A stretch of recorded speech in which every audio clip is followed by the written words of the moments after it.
Senator Hanson. Thank you very much. Well, we're talking about the educational program that is very important to all Australians. I can understand what Senator Bernardi is saying about the funding, and One Nation has been having extensive talks with not only the government, with actually interested groups, Catholic schools, education, parents, Labor. We've sat down to try and find some common sense in where we're headed with this. We will be supporting the government bill on this, but I do have a few things to say about it. Under the Labor Party, and they've actually been talking about, there's a cut to this bill of $22 billion. My understanding, it's a lie. There's not a cut to $22 billion. It's like the Labor have gone out there and promised and said we're going to be putting an extra $30 billion into the educational funding. Now the Liberal Party, the government, is bringing it back to $18.6 billion. So therefore, Australians have lost $22 billion. Now, you can have your wish list. You can go out there and say we're going to give you this money, but unless it's actually there on black and white in paper, I can go out and wish you and say I'm going to give you $1,000, but I've only got $500 to give. So unless you produce it, don't go out there and telling lies to the public, because that's exactly what they're doing now. They're out there doing these robo-calls around Queensland to people and saying, we are, with all the coal miners and workers there, we are actually this is the CFMEU. We're actually ringing you to tell you that Pauline Hanson's One Nation is supporting the Liberal Party, and they're going to cut $22 billion out of the government funding. So this is a real cost cutting to you. So she's destroying the educational funding. Well, this is another lie. This is basically like the Medicare scare the Labor did. You lie to people, you're not upfront with people, you're hypocrites. And so anyway, I'd suggest that if you've got to pull these dirty tactics and stunts on people to get back the votes in Queensland, if you were honest with people, upfront with people, you might do a better job than what you're doing now. But the people are waking up to you. What my concern about this is, why do we need more $18.2 billion, another thrown at this, when the federal funding for education now is just under $88 billion. On top of that, you've got state funding that goes into it, and then again you've got parents that pay their fees to send their kids to schools. When I went to school, we didn't have all this money thrown at us. Our educational levels are dropping. Australians used to be very, very high on the list of our educational standards in Australia. Now we are dropping. People say it's a lack of money. Let's throw more money at it. Throwing money at it is not always the answer, and I don't believe it is the answer now. We have lost control over our classrooms, but I think the main issue here is we've lost the quality of teachers. Because people over the years, these do-gooders, who want everyone to feel good about themselves, they've come into the educational system and they're saying to kids, you're all right, you don't have to compete. You don't have to compete in the classroom. You don't have to have your grades. You don't have to perform to get top of the class, so we're going to take grading away. We're not going to tell your parents whether you got a 40% or whether you got an 85%. So we won't tell them that. We want you to feel good about yourselves. So you're not competing. Well, I'm telling you, that's what the real shock in our society is, because the kids are not competing in the classrooms. They're not competing when they get out of the classrooms either, because when they get out in the real world and start working in the workforce, there's no competition, and life is about a competition. It's about striving to do the best that you can. And unless you know what standard you're at, how do you know how much further you have to strive? So I think that in the classroom, and I've spoken to the Educational Minister about this, that things need to change. It's not about throwing more money at it. It's how we actually can improve our educational standards. It is absolutely pathetic when I see the way that children write, or they can't write. We used to have a decent standard of writing. It was called running writing. Now, kids are flat out even knowing how to write, let alone doing maths. And maths is not a prerequisite that you have to learn it in every class.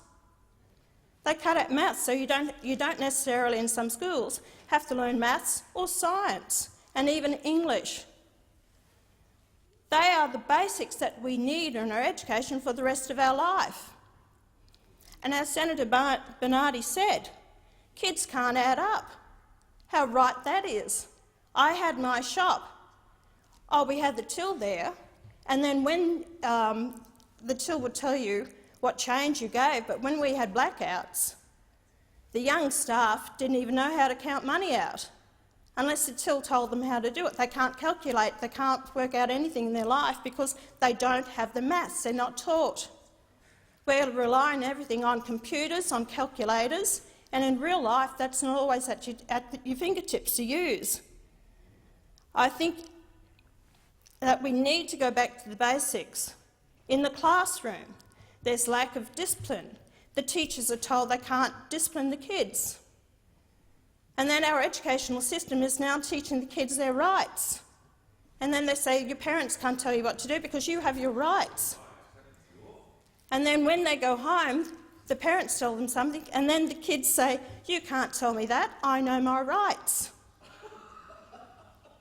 So, parents have a right, and this is what the problem is in our educational system, that kids need to actually know that if they do the wrong thing, they must be disciplined. And the teacher should have control over their classrooms. And a lot of teachers want that. We've got to, and of course, the push for safe schools.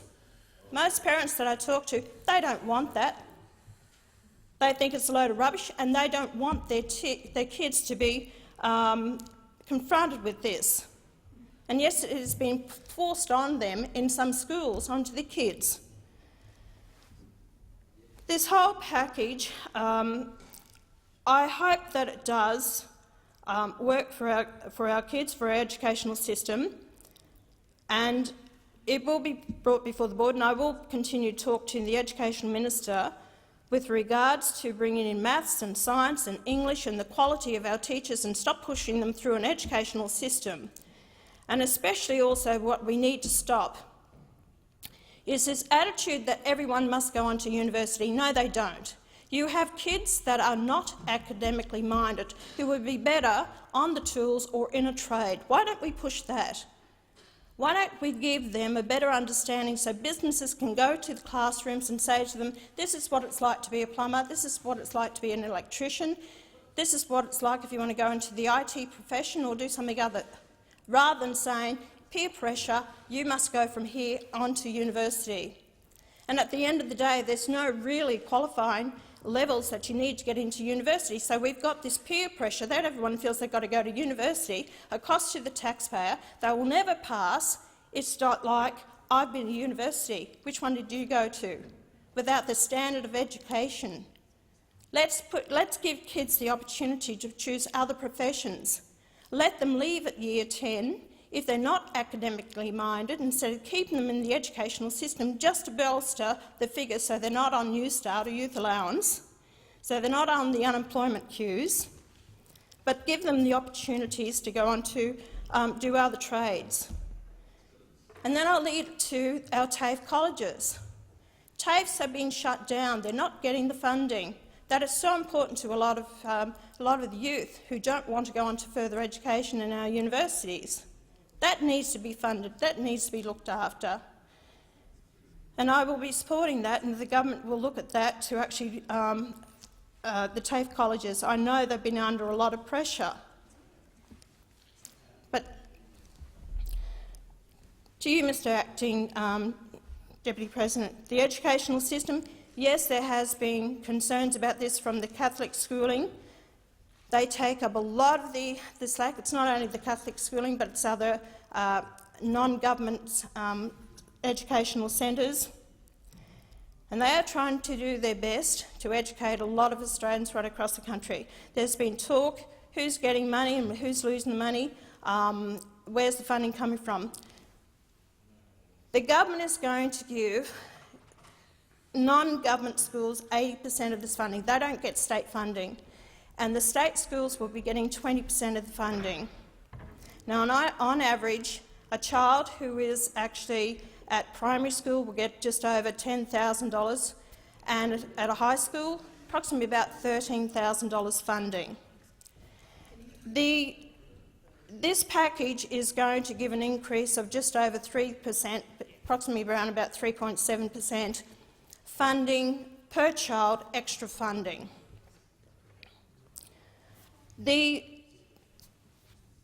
By not introducing this immediately, and it's going to be assessed by the schools, and the government has, and thanks to Senator Back, and he's raised some issues here which he spoke to us about, that the government needs to really look at, is this funding going to have an impact on some of these schools, especially those in lower social and economic areas?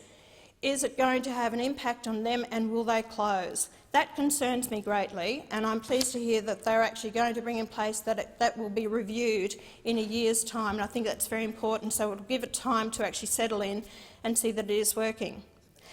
Senator Bernardi talks about, he doesn't want to take it over the 10 years. Well, my concern is I think that schools and everyone need to know the future, what is happening. They plan further ahead than that. And if you only do it at 4 years, then my concern is if Labor gets in at the next election, it will blow completely out of proportion. They'll make all these wishes, throw more billions of dollars at it without really dealing with the real problem, because there will be money spent at this that we will not have. So I'd hate to think what Labor will be throwing at this funding for the schools, because we cannot afford it. Like I said, it has been a real issue for One Nation to come to a decision whether to support this at an extra $18.6 billion to the Australian taxpayers.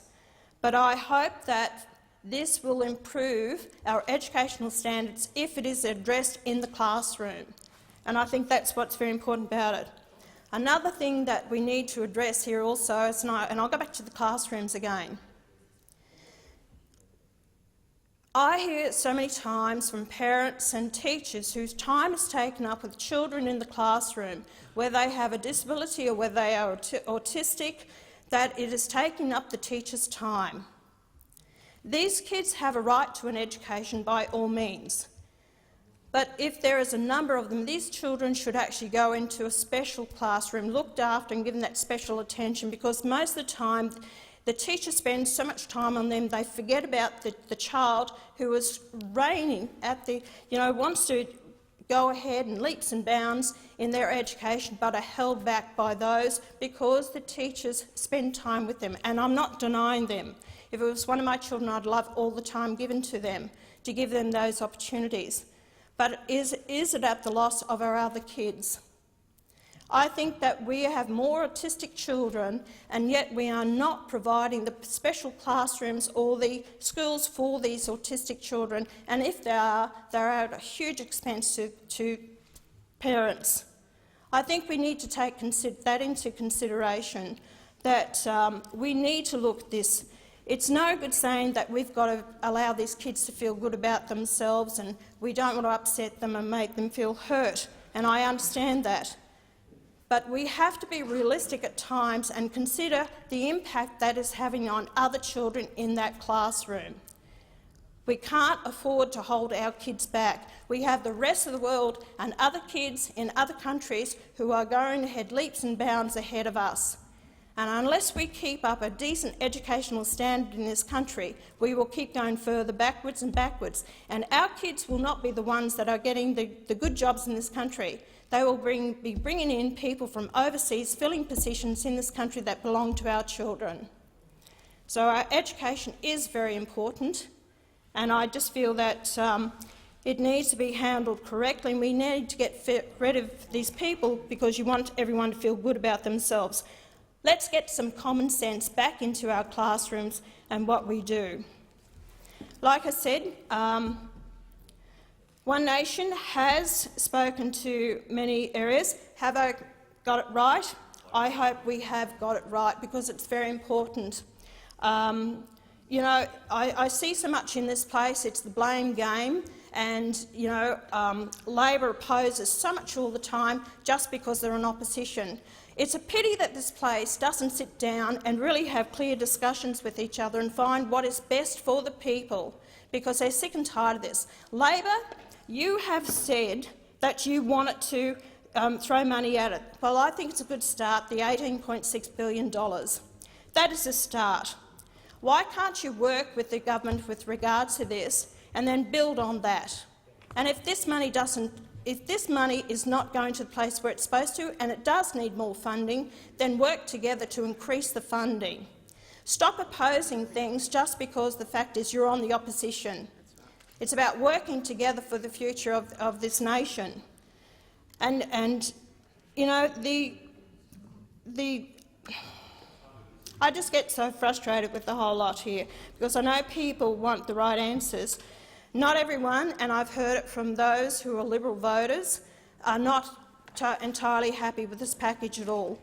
So whether they're not hearing the right message or not, like I said, it's a tough decision to make what is right, but at least I think it's a step in the right direction, and that's what we are trying to do. One Nation is trying to handle this in a way that we're trying to give assistance to all those parents and schools, and extra funding with regards to the educational policy.